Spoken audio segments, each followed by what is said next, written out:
There's a lot that one could say about vertical and horizontal. It's the reason why the cross is such a universal symbol.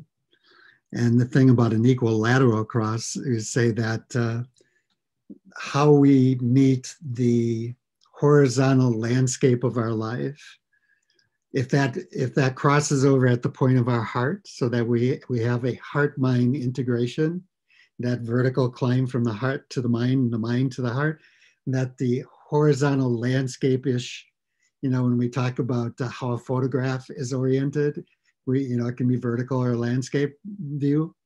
So the landscape view would be the horizontal. So we could say that if I'm looking at my life from the horizontal view, I'm very present to let's say the on the ground view of my life. I'm in it, I'm immersed in it, I'm in my life, that's the horizontal.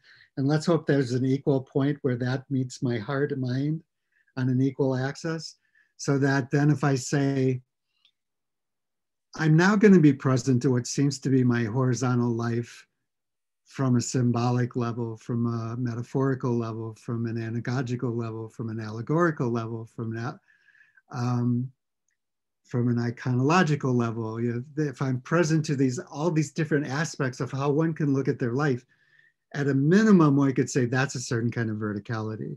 I could say that the imaginal possibilities and in a given moment, that there's always more than one quote unquote right way to do something.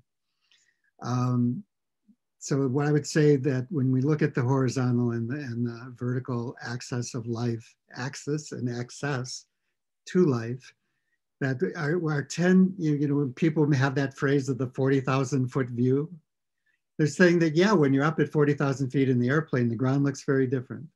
So there are many ways we can talk about the horizontal and the vertical. We could say horizontal is our